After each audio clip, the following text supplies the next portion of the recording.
Hey, kia ora, Helen, Brahms here coming to you live from Sun City in Arizona. Hope you're having a super fantastic, sparkling, shake it up Saturday. Woo-hoo, I got to do two today. Yeehaw. So, after my afternoon was spent working on my mind map. And in working on my mind map, there were a lot of notes being taken at the same time. So I did get to add to my mind map. I did get everything on there that I had written down. I didn't put all the notes with all the things. I just put the keywords and all of that sort of thing in there. And I was supposed to meet with a friend online at 4:00, and I got this email to state that she was waiting in the room 2 hours early. And so I sent her a message, and she said, and I said, want to get on now? We'll do that. So we ended up speaking for like a couple of hours. It was awesome because I haven't seen her in such a long time, and we haven't, spoken in such a long time either. So we had a great time catching up on what each of us are doing and everything else. And then, of course, we're sitting there and chatting away, and all of a sudden she said something, and I'm like, oh, hang on, I got to write that down. And so I wrote down more things to go onto my mind map. So not only did I get shaken up this morning with the mastermind thing, I got a little shaken this afternoon just talking with a friend and writing down notes on ideas that came up during our call. So after we got off the call, rather than filling up my banker boxes, I sat here and went through the mind map thing again and started adding new things. And I've got a slew of notes in a separate file. On paper. I have a slew of notes on paper that go with my mind map. And so when I kind of finished it, this mind map is not going to be finished. Let me tell you this right now. It is huge. And so I got online and I booked a call in with my mentor and sent him the link to the mind map and put in there that this isn't finished yet. It's going to change before we get on the call. And our call is going to be not next week, but the following week. Only because I couldn't find a time before then to get on with him. So, yeah, it's going to be at the end of a long day, but it's going to be the end of a day. It's going to be a good day. And then I got a message from another friend who says, hey, we want to get you networking again. How about coming here? I'm like, these dates don't work for me. This is what works better. And so, I got another group of networking people who want to connect me with other people that I'm networking with. So it's been a really good shake it up day. It hasn't turned out any way that I planned, but that's okay. That's what life is all about. You never know. There's unexpected twists and turns that happen. So right now I'm going to go, as soon as I get off this, I'm going to go give Zeffie her nightly treats. I'm already 13 minutes late. She's already given me a and walked off into the bedroom. So I'm in trouble with the pup. She's so funny though. So we're going to do that and treats, and then I'll figure out what I'm going to watch this evening, unless I decide to get back on and do some more mind mapping. But I think I am done for the day. I think. One of the things there's one thing that I do have to do because I put it on the mind map. It's like I better have a list ready of what I have for that particular thing that is on my mind map, because he'll probably ask me, so what type of stuff do you have to go in there? And so I'm going to have to be ready for that one. But we shall see. But it's been a great day. Got into trouble this morning with good trouble with sort of like, okay, so I thought I had gone big and I've now gone bigger than, I thought I had gone bigger than what I had before, which I had. But because of the mastermind today, I got to go even bigger. And then with talking with a friend of mine today, bigger again. So who knows what this mind map is going to look like when I get to meet with my mentor in just over a week. It's going to be. So I've sent him the link to it. So it'll be interesting to see if he gets a chance to see it before then, or whether the first time he sees it is the day that we get on the call. Because I told him the other day, I said, look, I've been mind mapping. I got to dump. I gotta get on a call with you and dump it all out there and see where we go from there. And he's like, good, let's do it. And so it's going to be awesome. So what did you get to do today that shook up your day? So let us know in the comments below what you got to do today that shook up your day, because I'm always curious to see what things people do that they try that's new, that they try something different, or learn something new. I got a couple of really cool online classes I'm going to be taking shortly too. So that's which could lead to. Oh damn, that's going to have to go on the mind map. One moment, please. I got to write this down.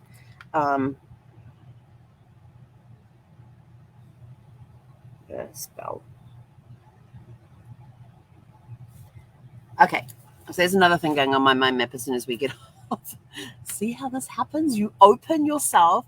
So what you do is you open yourself to possibilities, and things just start happening, and you're sort of like, I can't click with this hand. Look, I click, click. That's about as clicky as it gets. Can't do that people can do. I gotta do it twice as fast with this hand. But anyway, so when you open your mind to possibilities, it is amazing what comes in, even if you don't think it's connected. It's so looking at what I have on there, I have a lot of what was on my blueprint. And my blueprint, unfortunately is packed in a box of journals in my storage unit, and I don't know where that box in my unit is. So I wish I could take it out there because I want to have a look at that. I remember most of what was on there, so I want to have a look at that blueprint and see what's on there and compare it to my mind map. But I know my mind map is going to be way more on there than what was on my blueprint that I did. When was that? About 8-9 years ago, I think. Hang on, we're in 2022. Yeah, probably about 9 or 10 years ago when I did. 2012. It was 2012. So it was 10 years ago. Because it was at the end of that year we did that group cruise. Yeah, so it was 2012 I got to do that. Because I remember we were going on, we had a group we were taking on Freedom of the Seas, and Brad and I ended up with Royal Caribbean taking us on Liberty of the Seas as part of our training, where Brad got he did not get the norovirus, he got an infection in his intestinal system that had to be treated with antibiotics. So he was confined to the cabin, and we had an inside cabin. It was the first and last time we've ever traveled in an inside cabin. And we got off that. He went into hospital for a few days. We had days at our timeshare, at one of the timeshares in Florida, in Orlando, and friends of ours were living there, and one of them was a paramedic. And so we said, where do we go? This is a situation, where do we go? And so he was able to tell us which hospital to go to and all of that. So we got in the transportation. They took us to the airport. We picked up the rental car. I then drove Brad to the hospital. They then admitted him into hospital. While he was when they had done all the tests and came back and told us what it was, and he'd have to be admitted, blah, blah, blah, blah, blah. That's when I left, went over to the timeshare, got checked in there, unpacked everything, did all the laundry, and was waiting for him to text me to tell me what room he was in. And so while he's doing that, for some reason, some of the timeshares that we had did not have very good dryers. So when we did the laundry, I took every coat hanger out of the closets, hung up as much of the stuff as I could all over the place in the closet, anything that could hang anything off door handles, whatever. And then I had other stuff, pants and whatnot, draped over chairs and everything else to dry off. And I think I just put the underwear through the dryer, and I left that going when I headed back to the hospital. So I came home, all the underwear was dry, and everything else was almost dry. So I don't know how long the dryer was on for. It was meant to be some automatic thingamabob. I don't know. I just remember coming home with his clothes everywhere, hanging over chairs, laying on stuff, just laying flat to dry out. It was a mess. But Brad was in hospital for a couple of days. But I remember getting to the hospital, and they had all the sign on the door that you had to be gowned up and everything else. And I looked at them and I says, what's all this about? And they go, well, because he's infectious and all that. And I go, and I got to put all this stuff on. And it was like those yellow protective gown thingies, and they wanted everything on, and masks not happening. I did put a mask on, and it was one of those masks that had the eye shield on it. I did put it on for a few seconds so that Brad could take a picture of it. But we had the little booties on the feet. We had the gown on, had gloves on. And I said to him, I says, really? And they says, oh yeah, you're going to have to do. And I said, I've been living with him for the last 7 days on a cruise ship in a cabin. And she just looks at me and I says, and you really want me to put this stuff on? She says, yes, so that you don't catch it. And I'm like, if I was going to catch it, I would have got it by now. I figured after 7 days and stuck in an inside cabin on a cruise, mind you, I did have the freedom to walk around. So I was able to go to some of the classes that Royal Caribbean had on board the ship.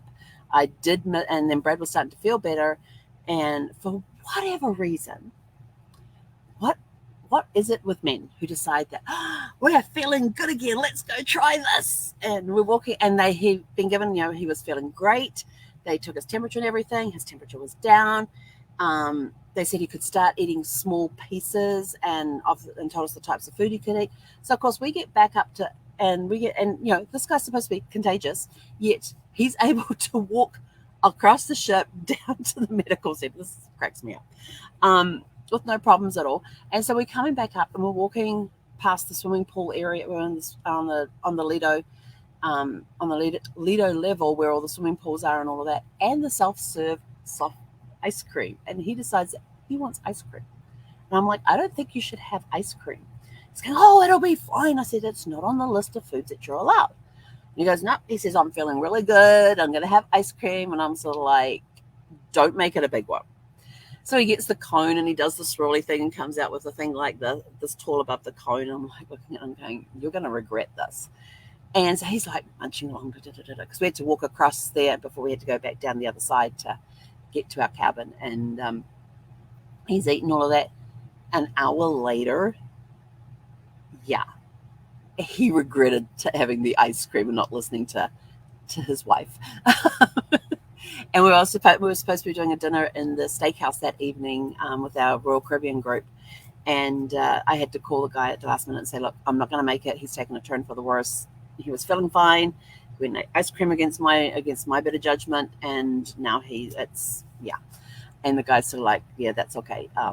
He said, we'll get you guys on another cruise. It's not a problem. So I had a really good Royal Caribbean business development manager mind you, I've been very blessed with the business development managers that I have had that I've built relationships with. So he was like, it's okay. And so Brad was back confined to cabin again. We had to go back down there, and they said, well, you left here and you were feeling fine and everything else. And I said, yeah. Then he had ice cream, and the looks on their faces were priceless. And Brad was like annoyed that I'd even mentioned that he had ice cream. I said, they're going to figure it out anyway. And he was, So we got him in hospital for a couple of days, and then he got to come out, and we got to spend time at the unit. And then we got to meet up with our friends who we hadn't seen for a while. So that was good. We got to go and have dinner with them. Brad stayed away from the spicy stuff. They'd given him IV antibiotics to combat this thing. And they gave him a clean bill of health. He could eat what he wanted to, but he had learned his lesson with the ice cream, so he didn't get to. So he decided to play it safe when we went out for dinner and ate light, not too fatty or dairy or anything like that. And so then we had a few days there. We then went to another. While I was there, I had a call with my coaches that I was on this program with, where I'd done the blueprint, and then we got to go to we moved to a different timeshare, and that we were there for like 3 or 4 nights or something. And then the hotel, we had a hotel where the group was staying. So we went over the night before the cruise. They had a separate dining room area. We took over the whole area because as people were coming in, they'd just come and sit down and join us. For those that are going on the group, we had a great pre-cruise party / dinner. And then they decided, those that like to drink suddenly decided, oh, you've got a car, Brad. Can you take us to the liquor store? And Brad's like, why? And they says, oh, we want to get. I swear, they came back with so many mini bottles, and they're shoving them into all different areas of their suitcases and everything else. And I'm like, they are so screwed. They're going to get caught with all of this, everything else. And not one of their cases was tagged. Not one drop of alcohol was removed out of their cases. And I was shocked because of the number of mini bottles that went into suitcases. Like, what? I had no words. And then the next morning we went we went back to the thing, and then I was getting on the bus with them and going to the terminal, and Brad was going to return the rental car, and they were going to drop him off at the terminal. So he met up with us there. But before we even got on, before the bus arrived, everything, another couple of people went down and says, "Oh, the liquor store's open. Can you take us over to the liquor store?" And I was like, "What the heck?" And they came back and they're busy shoving stuff. I mean, I'm sitting there in the foyer. They're shoving stuff into their suitcase, these little mini bottles. They're shoving them in all sorts of different places and stuff in their suitcases. I'm just like, how are they going to get all this through? That somehow every single drop of those little mini bottles got through and onto the ship, and I'm still astounded. But we were on Freedom of the Seas this time, and we've been on Liberty. Now we're on Freedom. Liberty and Freedom are sister ships. So Freedom class, the Freedom was the first one, Liberty was the second one. And so it was really cool when we were on the Liberty, because we could wander all around. We were excited to be on the Liberty for the Royal Caribbean thing that we were doing, because then we could totally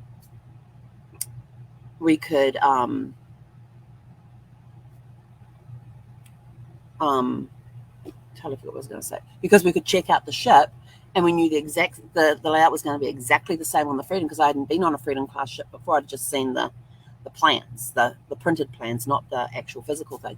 So we were able to go around. We'd go down to see where the meeting levels were, where we were going to be having our meetings and conferences.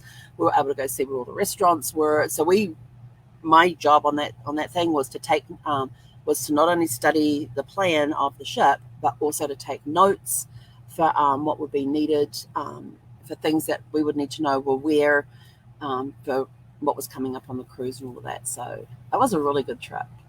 And so that was in 2012. So that's when I remember, that was the same year I did the class where I did the blueprint thing.